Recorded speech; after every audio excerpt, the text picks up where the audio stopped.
네, 이제 그 다음에는 배합 설계. 자, 이제 이 부분은 뭐 그렇게 시험에는 출제는 되지는 않지만 조금 전에 제가 설명드린 것처럼 자, 전체적인 콘크리트 부분은 배합 단계부터 관리가 중요하다. 그래서 어떤 시공 쪽이나 뭐 아까 서중, 한중 나오면 요 절차에 따른 배합 단계부터의 내용들을 언급해서 답안으로 가지고 가셔야 된다. 그래서 전통적인 뭐 다른 교재들에 나와 있는 것처럼 우선은 배합 설계가 어떤 순서로 이루어지는지 그 정도만 여러분들이 좀 기억을 하시면 되고요.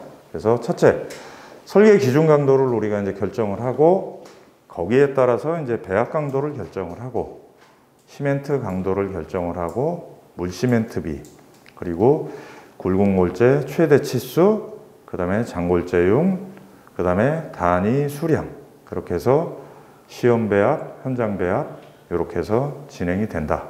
그리고 거기다가 계속 요새 이제 강조되는 개념은 단위 수량입니다.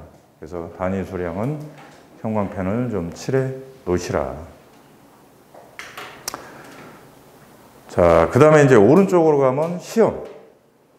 자, 요것도 지금 그간 이제 한 몇 년 전부터 방금 전 얘기한 단위 수량 때문에 비롯돼서 여기도 지금 KCS나 기준들이 현행 기준들이 많이 개정이 됐어요. 그래서 요것도 꼭 알아 놓으시라. 자, 그래서 시험에 보면 지금 시멘트에 대한 시험도 필요하고요. 골재에 대한 시험도 필요해. 근데 이제 이 부분들은 어디서 이루어집니까? 현장에서 이루어지는 것이 아니라 레미콘 배처 플랜트 공장에서 이루어지는 거예요. 자, 그러면 이제 그 아래에 나와 있는 우리는 알아놓고 꼭 기억을 하셔야 되는 게 현장에서 이루어지는 시험들. 자, 그래서 지금 요즘에는 뭐라고 합니까? 옛날에는 무슨 시험이야? 현장에 이제 레미콘 타설하기 위해서 레미콘 그 에지테이터 트럭이에요. 믹서 트럭이 아니야. 정확한 명칭은 이 레미콘 공장에서 받아서 현장 오는 동안까지도 계속 교반을 하잖아요. 자, 그게 왔을 때 현장에서 품질 관리자가 나가서 뭘 하는 거예요? 그렇죠. 그걸 옛날에는 뭐라고 했어요? 그냥 미경화 뭐 콘크리트의 시험인데 요새는 KCS에 뭐라고 되어 있어요? 여기 나와 있는 것처럼 받아 들이기 시험. 그죠? 그래서 이런 용어를 쓰시라는 거야. 이런 용어. 자, 그리고 그 시험 항목도 변했어. 뭐가 있어요? 우리가 잘 아시는 것처럼 이것도 기억을 하시라. 슬럼프 시험, 공기량 시험, 염화물 시험, 그리고 형광펜을 칠해요. 온도도 체크하라고 지금은 이제 돼 있는 거예요. 그리고 또 뭐예요? 아까도 설명한 것처럼 형광펜 단위 수량 시험. 자, 그래서 이 단위 수량 시험이 등장하게 된 배경이 뭡니까? 그렇죠. 광주 모 건설사의 그 사태. 자, 그래서 요 단위 수량은 또 여러분들이 이따가도 강의를 드리겠지만 요거랑 또 같이 개념이 일맥상통을 하는 거예요.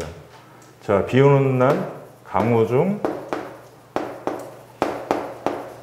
콘크리트 타설. 네. 자, 요거랑 개념을 명확하게 이해를 하시라. 그죠? 자, 아까도 전 시간에 설명드린 것처럼 단위 수량이라는 게 뭐예요? 단위 수량이 그럼 단위 수량 뜻이. 자, 콘크리트를 배합을 하고 들어갈 때 그 콘크리트 1루베 이런 말도 쓰시면 안 돼. 현장 용어. 뭐예요? 큐빅 메다. 네. 자, 거기에 들어가는 물의 양이 얼마냐야. 근데 부피로 하는 거예요? 중량비다. 자, 그래서 이것도 기억을 하시라. 자, 현행 기준은 단위 수량이 185kg 큐빅 메다 수치 기억을 하시고요. 자, 그러면 저 185kg이라는 거는 아까도 제가 설명드린 것처럼 뭡니까? 콘크리트가 수화 반응을 하기 위해서 필요로 한 물의 양과 우리가 원활하게 작업을 하기 위한 시공 연도를 확보하기 위한 물의 양. 그죠? 그리고 저 물의 양이 적어질수록 뭐라고 했어요? 콘크리트는 내구성이 좋아지는 거고. 근데 물의 양이 많아. 그러면 어떻게 되는 거예요? 내구성이 안 좋아지고 강도가 저하가 되는 거예요. 그래서 그게 이제 몇 년 전 어떤 그런 이슈 때문에 요거에 대한 관리가 중요하다. 그리고 이제 이것들은 보면은 그동안은 어디서 관리했어요? 레미콘 배처 플랜트에서 했고 그렇게 관리했는데 어쨌든 그런 붕괴의 원인 중에 하나가 또 이거다 하다 보니 어떻게 바뀐 거야? 현장에서도 받아들이기 시험할 때 이것도 이제는 해라. 그렇게 된 거다. 그 얘기입니다. 자, 그러고 지금은 당연히 없지만 아까처럼 배합에서 설계한 거 외에 별도로 추가적인 물이 들어오는 부분은 방금처럼 콘크리트의 강도를 저하시키는 원인이 되는 거예요. 그 중에 하나가 뭐예요? 옛날에는 아주 오래전, 뭐 저 기사 때 이런 때, 이런 얘기 하면 안 되지만 레미콘이 뭐 뻑뻑하네 이래서 현장에서 물을 타서 쓰는 거. 있을 수 없는 일이지만 가수. 그죠? 자, 근데 지금처럼 비 오는 날 콘크리트를 타설을 해. 이것도 또 마찬가지입니다. 얼마 전에 이제 그 이슈가 나서 아예 뭐 비 오는 날은 콘크리트 타설을 하지 말라라고 개정이 됐다가 또 이제 그러면 우리는 어떻게 하는 거야? 1년에 비가 몇 번이 올 테고 비 오는 양도 또 뭐 천차만별일 텐데 그러면 적정 공기는 그러다 보니 또 다시 개정이 됐어요. 그래서 뭐 책임 기술자의 뭐 승인을 받고 뭐 사전에 뭐 계획서를 제출을 하고 거의 이제 그것도 이제 어떻게 보면 하지 말라는 얘기는 똑같은 거예요. 그죠? 여러분들이 책임 기술자인데 기술자예요. 비가 내일 예보가 됐어. 10mm, 5mm. 그러면 쉽게 승인해 주겠어요? 승인해 줬다가는 다 내 책임이거든, 이제. 시공사는 책임이 없거든. 자, 그래서 지금처럼 그동안은 여러분들이 이제 어떻게 생각하셨고 무관심했나 모르지만 비가 오는데 어떤 특별한 조치를 안 하고 콘크리트를 타설하는 부분은 결론적인 가수나 똑같은 얘기다. 자, 그리고 보시라고요. 자, 설계 아까 강도가 24MPa야. 그리고 건축기술 지침 제가 강의할 때도 이따가 설명드리겠지만 자, 근데 계획도 세우고 뭐 일기예보도 보고 해서 콘크리트를 타설을 해. 근데 비가 와. 시간당 1mm. 시간당 1mm 비 어느 정도예요? 아까 우리 강의하기 전에 뭐 이렇게 있을 때 빗방울 뭐 조금 똑똑똑 떨어지는 거예요. 자, 근데 이런 조건이에요. 어떻게 해야 됩니까? 빨리 타설하고 끝내야죠. 그죠? 뭐 저 정도 비니까. 아니다 이거야. 아니다. 시간당 1mm 비가 되면 얘 강도가 어떻게 되는 줄 알아요? 24MPa가 21MPa가 되는 거예요. 그 정도로 심각하다는 겁니다. 그죠? 자, 그래서 지금 요거에 대한 부분도 또 지금처럼 얘기한 것처럼 단위 수량, 그 다음에 가수, 의도하진 않았고 우리는 아니 비 오는 날 뭐 이렇게 1mm 정도 오는 비에 콘크리트 타설하는 게 뭔 문제가 있어? 이게 보면 여러분들 여기 이 자리에 잘 오시고 건축시공기술사 공부하시는 게 잘하시는 거야. 그죠? 여기 이 자리에 안 계셨으면 기술자고 내가 책임을 져야 되는데 무지해가지고 의도하지 않은 가수를 하는 격이 되는 거죠. 그래서 요 개념들 정말 현장 실제에서도 여러분들이 인지를 하시고 자, 그러면 어떻게 해야 되겠어요? 그러면 이제 요게 또 이제 문제의 출제가 되는 거죠. 강우중 콘크리트 타설에 대한 문제점은 뭐냐? 그럼 대책은 뭐냐? 그러면 대책은 뭐예요? 비 오는 날 타설하지 말아야 되고, 그러려면 적정 공기 확보해줘야 되고, 아니면 사전 일기예보를 보고 철저하게 계획을 잡고, 그 다음에 또 저렇게 일기 조건이 바뀌어서 비가 왔을 때 긴급하게 대응할 수 있는 대책을 세워야 되는 거죠. 그래서 뭡니까? 가장 중요한 거는 온다. 그럼 빨리 기타설된 데는 비닐 같은 걸 덮어서 빗물이 침투되지 않도록 해야 되고, 자, 끄떡끄떡 하시는 게 아니라 이게 다 지금 답안으로 작성이 돼야 되는 중요한 내용이라는 거예요. 그리고 더 중요한 건 뭐예요? 오늘 이만큼 해서 한계층 타설하려고 하던 것들을 긴급하게 이제 정리를 해서 이어치기 부분, 컨스트럭션 조인트를 조정을 해서 여기까지만 타설하고 여기를 덮어야겠죠. 그죠? 그런 내용들이 들어가야 돼요. 그러면 여기까지만 써줘. 그러면 한 65점 정도의 제가 답안은 나올 것 같아. 근데 뭐 또 언급을 해주면 좋겠어. 지난 시간에 배운 내용들. 전단, 마찰, 보강근. 자, 이렇게 하려고 했는데 갑자기 폭우가 쏟아져서 이렇게 끊고 싶었는데 뭐 이런 식으로밖에 타설을 못했어. 그러면 뭐 이런 것도 언급을 해주고, 그래서 이런 거에 대한 대책도 세우고, 의도하지 않은 이런 무슨 조인트입니까? 이렇게 생긴 게 홀드 조인트죠. 그래서 요 구조물은 요거는 두께가 안 되는 건 제거를 하고, 나머지 이것들은 이렇게 해서 전단 마찰 보강근을 시공하고 다음에 타설해서 일체화를 한다. 자, 그래서 이렇게 공부한 것들을 응용을 하실 수 있고 이렇게 좀 가주셔야 된다. 자, 다시 이제 배합 쪽으로 가고 시험 쪽으로 가면, 그래서 지금 보면 현재 단위 수량에 대한 부분들이 상당히 중요하고 현재 좀 집중이 되고 있는 부분이다. 자, 그래서 설계할 때 기준은 요거고, 자, 좀 전에 얘기한 것처럼 이제 현장에서 받아들이기 시험을 한다고 했잖아요. 그러면 합격에 대한 기준은, 자, 여기에 플러스 마이너스 20 이내면 오케이. 자, 그리고 횟수는 어떻게 하라고 돼 있어요? 단위 수량 시험 하루에 한 번. 그 다음에 또 배합이 변경이 됐어. 그러면 그때도 해야 되는 거고, 또 레미콘사가 두 군데, 세 군데가 와.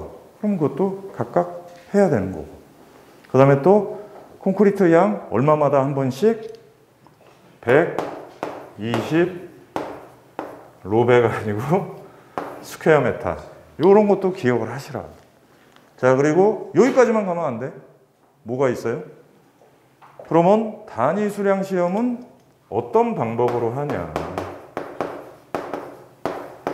이것도 메모를 해 놓으시라. 첫째, 고주파 가열법. 그 다음에 두 번째는 정전 용량법.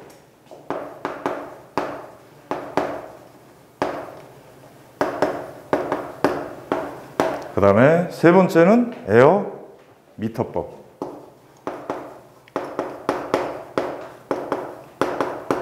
그 다음에 네 번째는 마이크로 팝법.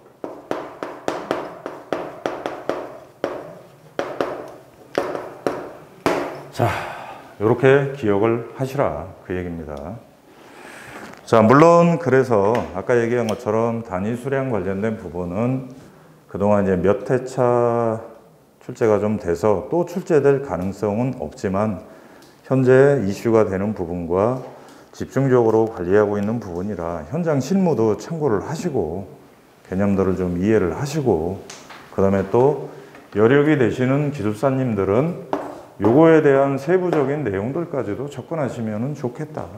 하지만 제가 판단하기는 뭐 다음 시험 대비해서는 현재 수준의 요런 종류 4가지 정도가 있다만 보시고, 그 다음에 제가 또 얘기하는 것처럼 여기 계신 분들은 기술사님들이 되실 분이고, 현장 시공 쪽에 있으면 시공 현장 소장님이 되셔야 되는 부분이에요.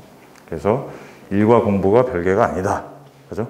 서기술사님. 그럼 내일 한번 현장 가서 골조공사 진행되면 한번 보시라고. 품질 관리자 제대로 하고 있는지, 그러고 좀 아는 척도 하고, 야, 너 이거 했는데 이렇게 해야 되는 거야?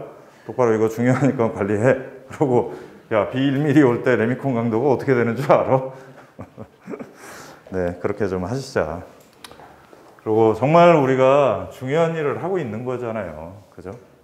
100년간은 구조물을 국민의 안전을 책임지는, 안전하고 튼튼하고 그 대신 적정 공기 내에 회사에도 이윤을 남겨주니까 거기에 한 부분에서 일들을 하고 계시는 여러분들입니다.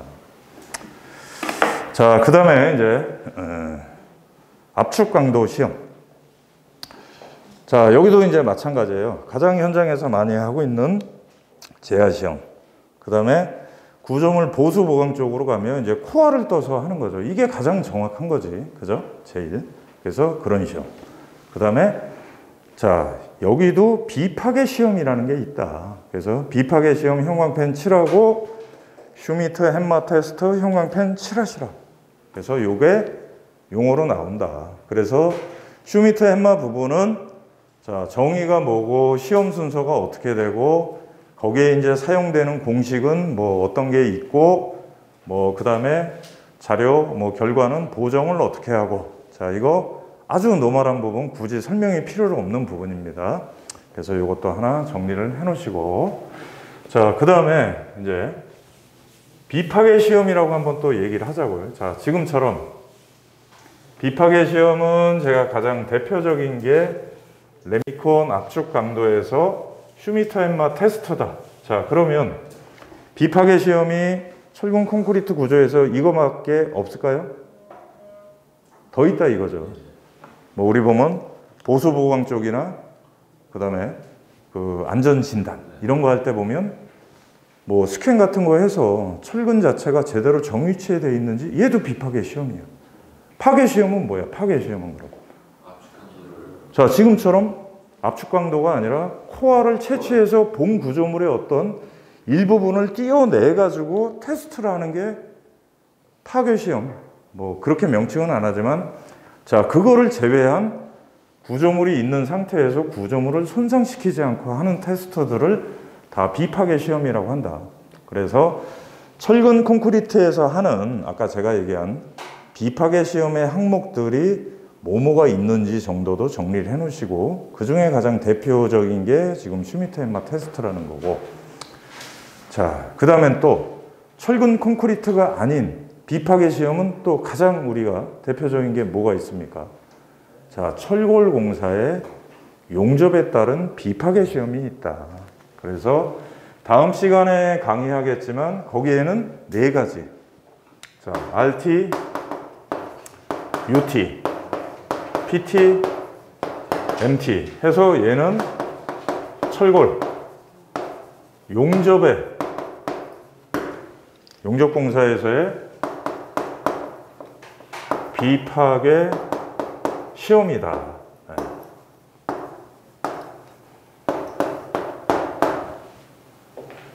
자, 저거를 제가 지금 굳이 왜 콘크리트 공사하는데 이렇게 적겠어요?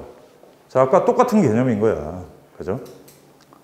기둥의 부등 축소처럼 그걸 제가 설명하려는 거예요.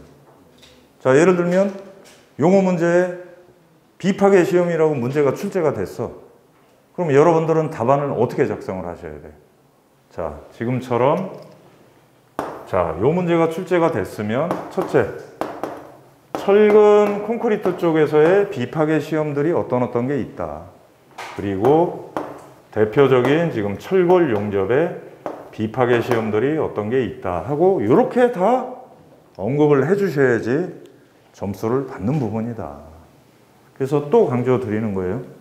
개념을 이해하고 넓게 보고 답안이 나오면 항상 그 문제를 읽어보고, 자, 문제에서 요구하는 수식어가 있는지 없는지, 그리고 넓게 작성을 해 주셔야 된다는 거지.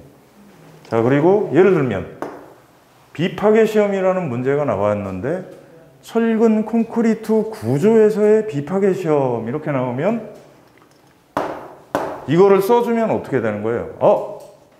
저 양반은 철골공사의 비파괴 시험도 안 해 해서 70점 주겠죠? 아니죠. 오히려 감점을 받는 거야, 저건. 철근 콘크리트 공사에서 뭘 UT를 하고 RT를 하고 MT를 하고 PT를 해. 내용 모르는구나. 자,